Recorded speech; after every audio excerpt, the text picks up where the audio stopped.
j'aime ton corps, j'aime ton odeur, ton visage et ta couleur. On aura un petit air de Belgique dans la puce à l'oreille. L'émission qui vous rend baba, qui vous rend baba, qui vous rend à la Bavaria, une brasserie 1900 à Lausanne où on va accueillir nos trois invités pour parler des spectacles du moment. Avec Axel Red.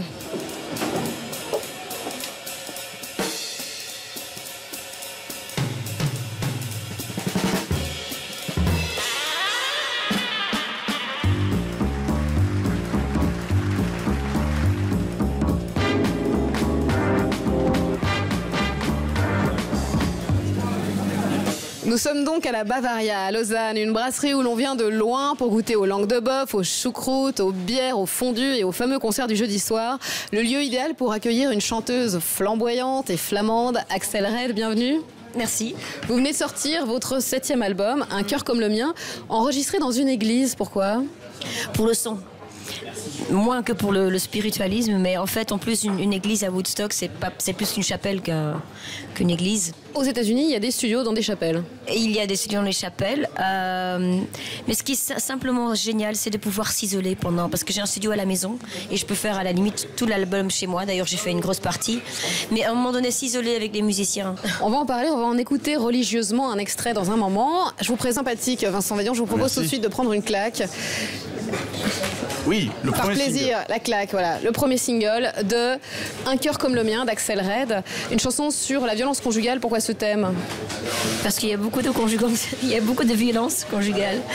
Et je me dis que par la musique, on a cette possibilité de faire passer des messages. Et quand la musique, en plus de ça, elle est rythmée et que en fait, c'est un petit peu un piège. On attire les gens, on essaye par la beauté de la musique et sans se rendre compte, le message passe. Et donc là, c'est Miossec qui a écrit les paroles et la mélodie, c'est de l'americana. C'est quoi l'americana ?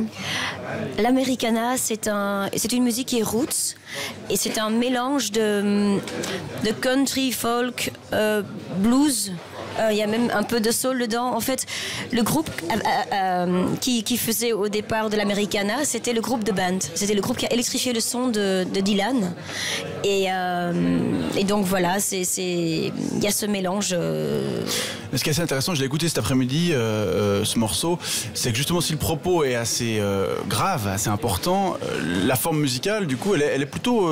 enfin, on parle de claque, moi je parlerais plutôt d'une caresse musicale, on est dans quelque chose d'assez agréable, comme ça, c'est une façon de créer un peu un décalage, justement, comme on en parlait avant. C'est ce que je dis. Je veux dire, c'est un petit peu quand on a un discours, quand on va crier sur les toits, je veux dire, on a deux possibilités. Soit les gens t'écoutent, mais il y a aussi le côté des gens qui s'enfuient. Et moi, ce que je voulais absolument pas avec ce disque, c'est que les gens s'enfuient. Le discours, version musicale, ça donne ça. Quoi qu'il arrive ce soir ou bien demain, je fais ma valise, je prends le premier train, même s'il faut que je dérive, je retrouverai le bon chemin. Enfin, même si tu crois que je m'esquive, moi je pense que j'ai toujours un destin. Même si tu penses que je pourrais pas vivre si loin de tes yeux et de tes mains. Quand on voit le clip Axel Red en voyant danser comme ça avec cette légèreté, on ne sait pas au départ que ça parle de ça, d'une femme battue qui décide de partir de chez elle. Moi j'ai voulu exprimer la femme qui a décidé de partir. Et moi je l'imaginais chez elle, et on est un petit peu revoyeur, mais je l'imagine chez elle et elle a pris la décision de partir. Parce que je dis toujours qu'il faut essayer de sauver un couple, toujours. Mais dès qu'il y a la violence dans le jeu, et j'irai même un pas plus loin, même la violence mentale, elle peut être très cruelle. Et j'espère un jour qu'on ira même jusque-là à protéger les gens contre ça. Parce que, voilà, c'est... Donc voilà, moi c'était ça le message que je voulais lancer. Votre engagement, on va en reparler tout à l'heure. Tout de suite, on quitte le monde de la chanson pour celui du design. Vous savez que chacun de nos invités dans cette émission doit vivre une expérience, une aventure culturelle. Et vous êtes allé ici, à Lausanne, au MUDAC, le musée du design et des arts appliqués contemporains, au pays des Playmobil. Le Playmobil, un petit jouet devenu objet de design, objet culte. Regardez.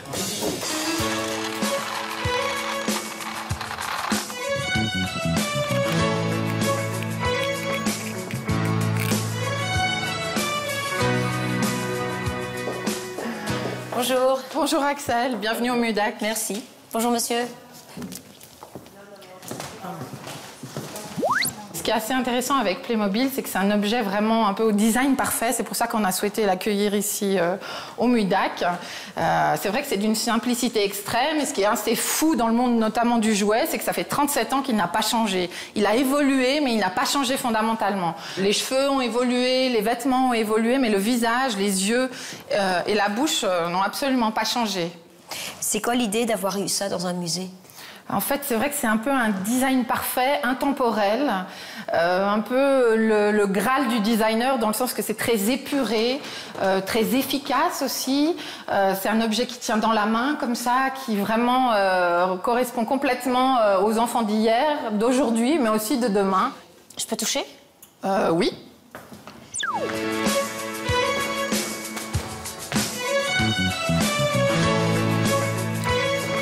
Alors ici, Ça donne envie de jouer. Hein. Oui, voilà, ça donne envie de jouer, c'est exactement ça. Donc les enfants sont invités ici à décrocher, à manipuler, à s'installer. Ils sont morts, là? Alors, vous avez que des militaires sudistes, en fait. Et c'est pour vous montrer la variété, parce qu'il n'y en a pas un qui est pareil. J'aime tes yeux, j'aime ton odeur, tes gestes en douceur, lentement dirigés, sensualité. Qu'est-ce que vous allez faire avec tout ça après? Alors, en principe, c'est une exposition qui va repartir à l'usine Playmobil en Allemagne. Ce serait pas mal de l'envoyer en Afrique. Alors, j'espère que les pièces qui vont être utilisées, manipulées, vont pouvoir être distribuées, mais je ne sais pas encore la suite de l'histoire. Ce serait une chouette idée.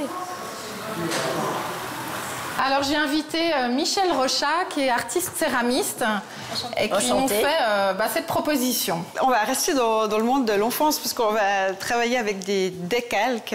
On va s'amuser à faire de la décalcomanie. Et puis, je vais faire une petite démonstration. Donc, c'est sur des assiettes en porcelaine. C'est voilà, des décalques qu'on a préalablement découpés. Et puis qu'on va tremper dans l'eau. Chien. Il y a encore une tête? J'ai jamais vu le le chien. chien. Il est bien là, il est magnifique.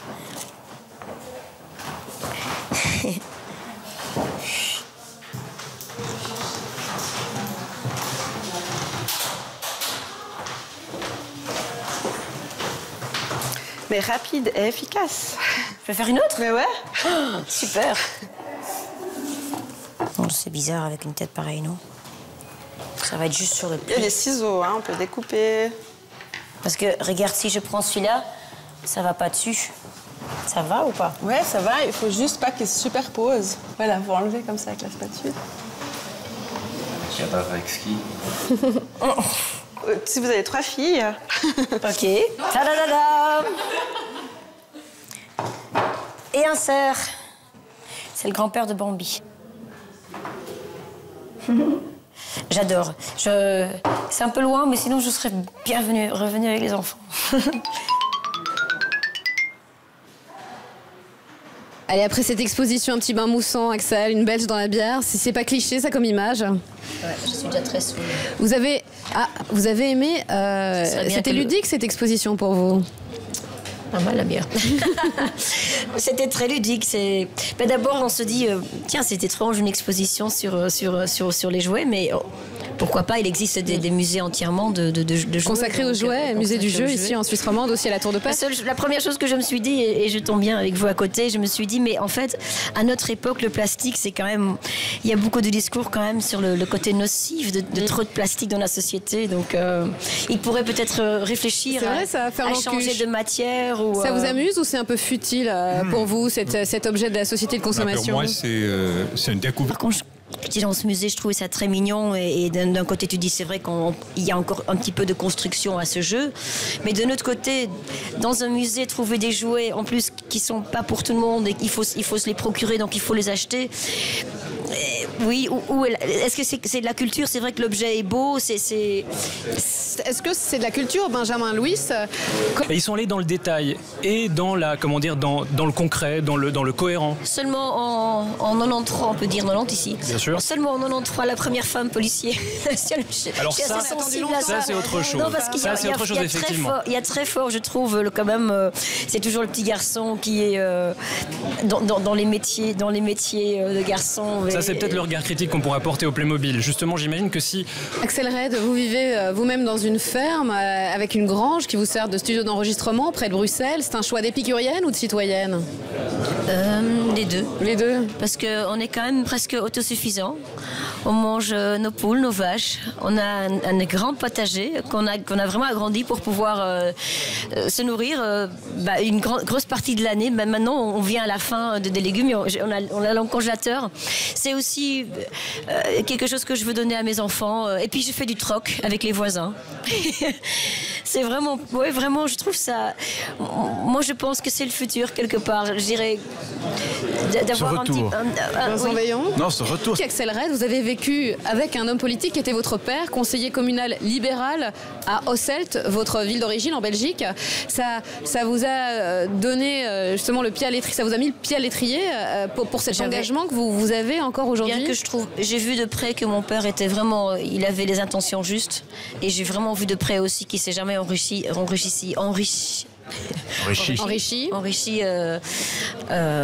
grâce à la politique. J'avais vraiment... Le Parti libéral flamand, c'était pas pour vous? Non, en fait, moi, je suis beaucoup plus dès 68.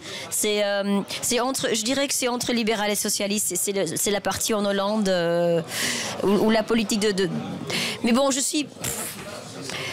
J'ai construit mes propres idées et j'ai envie d'être au-dessus. Vincent Veillon, vous avez... Alors, je voulais simplement dire que le théâtre, c'est quelque chose de très puissant, parce que par exemple en Afrique ou dans d'autres continents, on utilise beaucoup le théâtre pour faire comprendre aux gens, par exemple la pratique, je prends la pratique de l'excision ou le viol, ce sont des troupes de théâtre qui vont mettre toute une mise en scène, et c'est l'outil idéal pour créer l'empathie chez les gens, pour faire comprendre les choses. Donc le théâtre est vraiment quelque chose de très puissant. Ici aussi, dans les écoles à Genève et dans le canton de Vaud, on utilise ce moyen, ce biais-là des improvisateurs, des comédiens qui viennent improviser autour de thèmes qui sont très difficiles dans les écoles, comme le racket ou la violence, la pédophilie. Ça se fait. Et vous, Axel Red, qu'est-ce qu'on peut vous souhaiter pour la suite? J'ai trouvé un sorte d'équilibre pour la première fois de ma vie entre justement cette conscience et de me dire que j'ai un devoir ou un droit, en tout cas, au bonheur et de vraiment être à la recherche de ces instants et d'apprécier la vie, et mon devoir envers les autres. Parce qu'à un moment donné, il était complètement déséquilibré. J'ai eu un moment donné où je trouvais que j'avais plus le droit d'être heureuse tant qu'il y avait trop d'injustices. Et je pense que le bonheur ou la liberté, il y a une chanson qui s'appelle La Liberté. La liberté, je pense que c'est ça, c'est de trouver cet équilibre. Et j'espère que j'arrive à l'équilibre. Vous, c'est plutôt le déséquilibre. Votre voix saoule. Axel, on va vous sortir de cette bière. Vous êtes un peu ivre. Émission. Un cœur comme le mien chez Naïve. Pour terminer, on écoute justement le titre Un cœur comme le mien. Comment veux-tu qu'il fasse? À dans 2 semaines. Au revoir, Iris. Tenu d'être efficace. Ce pauvre cœur à peine né veut ressentir juste et donner. Comment faire pour rêver quand on est façonné? Bombardé de faux héros, usé de trop de mots. Un cœur comme le mien, simple d'instinct au matin. Comme le mien, il faut le bien.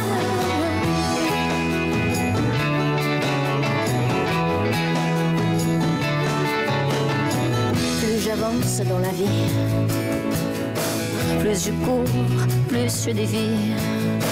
Je superpose, je multiplie, et ça y est.